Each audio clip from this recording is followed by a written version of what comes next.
welcome back. So today I'll continue my previous session, which is where I'm talking about optimization, performance, uh,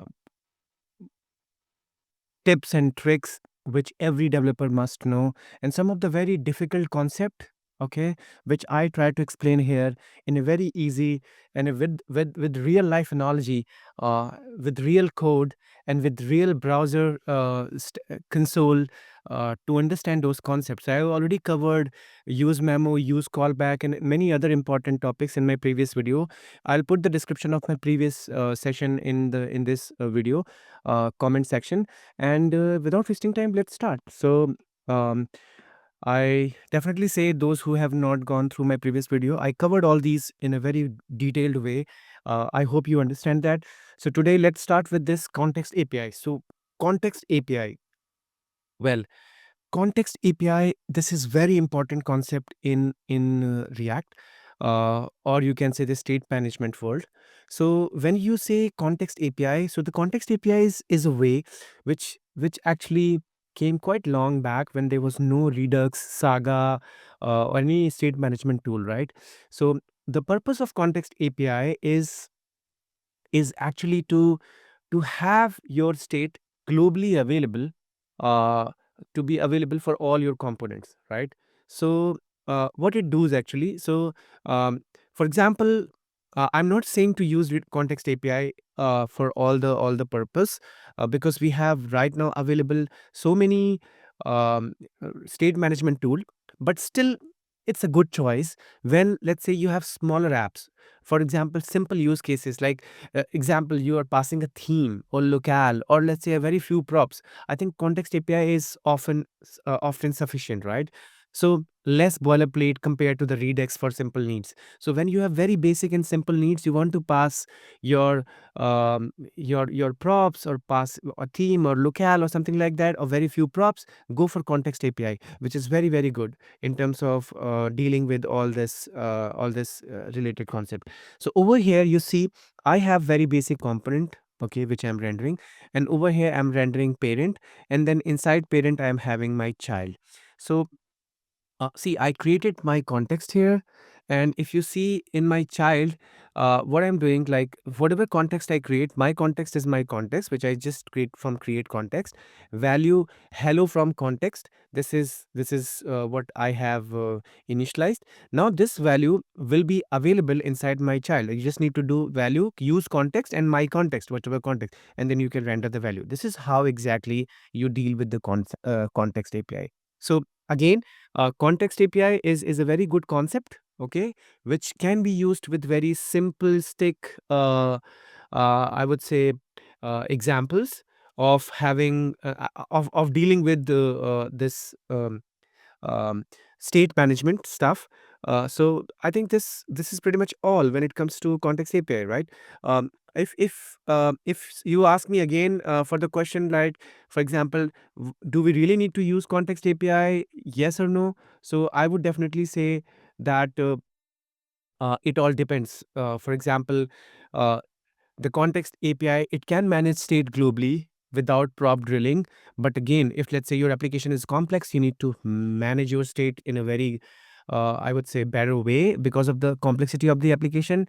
You go for state management, Redux, or other libraries, not for context API. Context API is only made for very simple use cases, right? Remember, there are uh, different opinions about everyone's, but yeah, this is my suggestion. Like, I would still suggest to use context APIs when you have very small need. Your application is very very small, because we also need to understand that there are performance issues with the context API, like context updates re-renders all consumers, which might cause performance problems if not optimized correctly. All right. So that's pretty much all. Let's see this context API in real, into the browser. So you see here, I have this context API, and this hello from context, it's coming right from here, which we have set here. So this is the way you can understand context API. Um, Next, we have another method which is called ShouldComponentUpdate. All right. This is a very important method, ShouldComponentUpdate. So uh, let me close this. Okay, so should component update. So this is a life cycle method. Okay, so life cycle method should component update is a very important method, which simply means that you can play around with your props re-rendering. I mean component re-rendering, and this is the way how you can help with that. So uh, let me quickly show you the code, how exactly it works. So we have uh, one component, which is this parent component, you can say, and then we have state here. We have one method, class level component, of course, and we have render method. We are clicking on button, increment method got clicked, and then we have a child component there. We are passing this state count. So every time when we are passing the state count over here, it is this is a component, and there we are saying that the if the previous value and the new value is not changed, we should use this should component update. I mean, this should component lifecycle method should be used to handle the re-rendering of your component. All right. So re-rendering of your component, it can be handled easily. So uh, yes, I would definitely say whenever you are using this lifecycle method should component update, there are other options like pure component or react.memo, which can be used. You can use in place of should component update. So like use.memo, you go for memo when you have functional component, you go for react.pure component when you have a class level component like this, right? Which will automatically implement shallow comparison of props and state. So this is pretty much all. I would say I do not go much deeper into detail, but yeah, these are the concept which one should know. So you see here, child is rendering because we are changing the props every time which we are passing here. Okay, so let's say if we are not changing the props, okay, let's say the props which we have here, we are not changing it anymore. So we can just do it like, for example, we can just say, so because this is should component update is in place, so it will take care of, so you see, this is not re-rendered. So it's all working perfectly fine because we have, and if I remove this and save it, now you see the child component is rendering again and again. So what this is doing, this is actually doing the same thing, which is shallow comparison for prop and state changes, which you can achieve from pure component as well as from memoization, use react.memo. But it all depends whether you have a class level component or a functional component. Well, so this is all related to should component update, which is a very important profiler. I would definitely say this is a very important concept, profiler, which plays a very significant role. For example, let's say you have an application and you want to understand how much time my component takes to render, right? So your component might take time depending on how many child components you are rendering in your component, depending on how much data you are trying to get from API call, asynchronous call, and there could be many more things, right? So profiler is one of the very important, I would say, performance measure utility, which helps you to view and utilize the profiler measurements in the browser when using any component. So what you have to, you just need to wrap your component in the profiler, which is available as part of the React. And then when you render this component, it will automatically make sure that you get uh, in the console. You can easily find out, for example, let me quickly go here. I have profiler here. So you see this method. So it is giving you how much time it is taking to render. So this every time it is changing. So let's say if I increase this, let me copy this and paste this, let's say multiple times. All right. So now you see the duration is 0.2. It will definitely increase. So you see 0.09, right? So uh, that's or what I want to say. It will always give you very hand. It is a very handy tool if you want to just see how your application behaves. So actual duration 0.2, um, and then you can easily measure everything.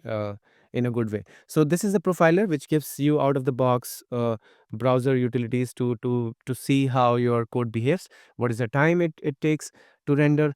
Then we have virtual DOM. I have no code for this because this is a very theoretical concept of virtual DOM. So let me quickly explain virtual DOM in a very simplistic way so that you all understand.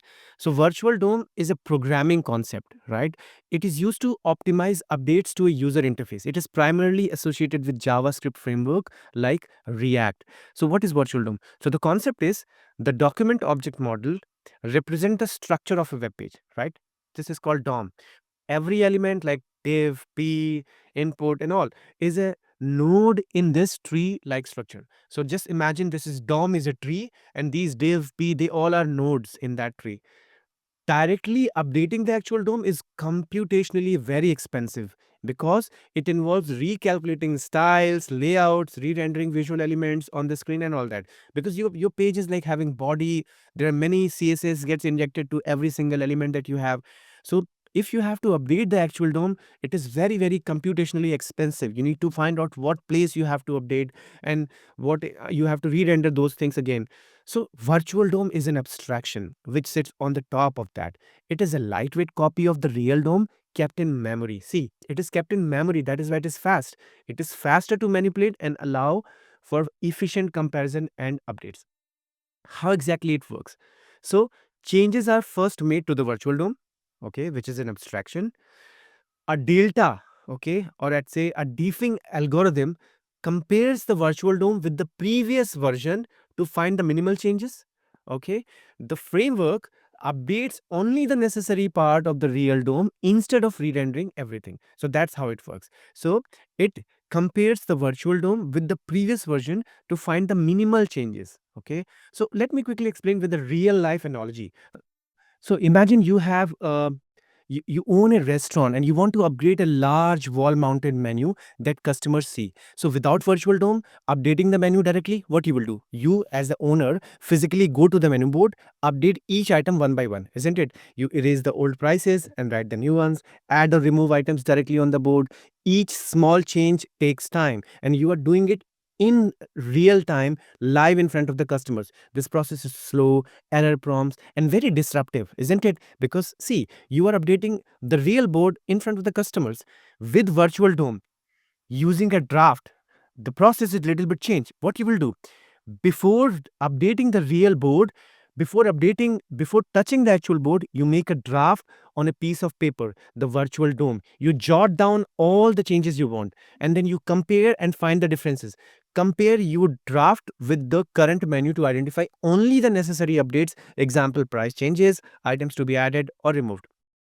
And then you make the minimal updates. So you go to the board and only update the parts that needs changing based on your draft. For example, change the price of the pasta from $10 to $12, add a new item, for example, a vegan burger, remove fish tacos or something like that.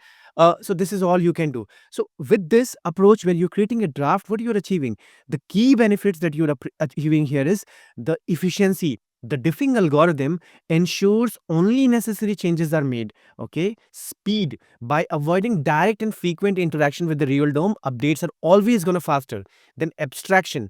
Developers work with the virtual DOM, making coding simpler and more intuitive, isn't it? So virtual DOM is like a draft of your work. Instead of making changes directly to the final output, the real DOM, you work on a copy that is called virtual DOM and you compare it with the current state and only apply the necessary changes. This improves the performance and user experience, specifically in applications with dynamic and frequent updated content, right? So this is virtual DOM. I try to explain it in a better way with the real life analogy of restaurant.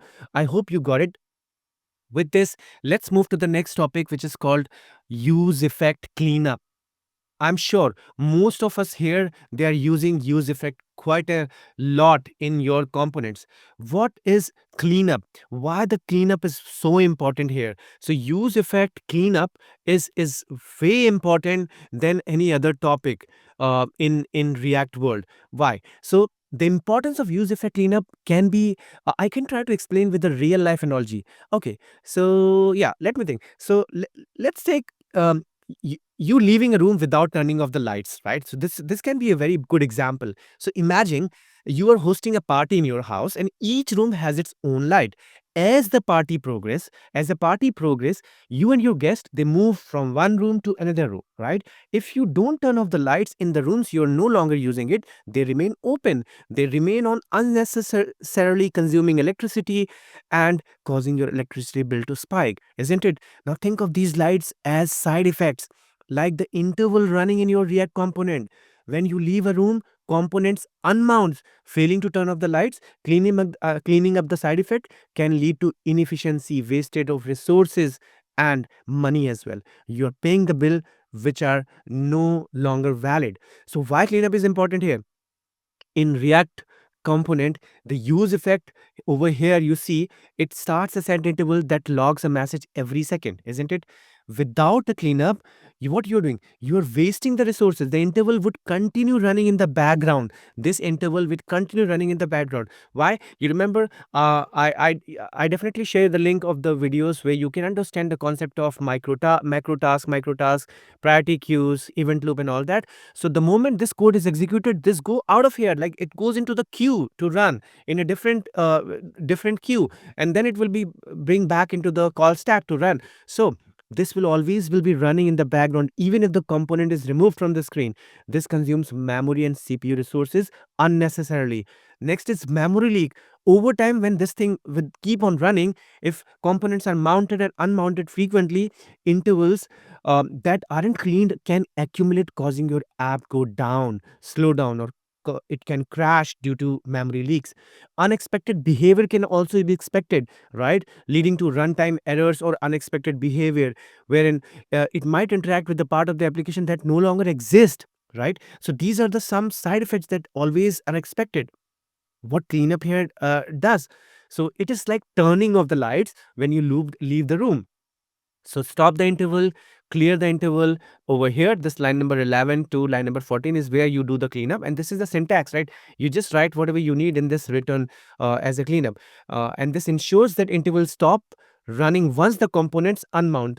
It prevents wastage of resources, memory leaks, and so-called money in your electricity example, right?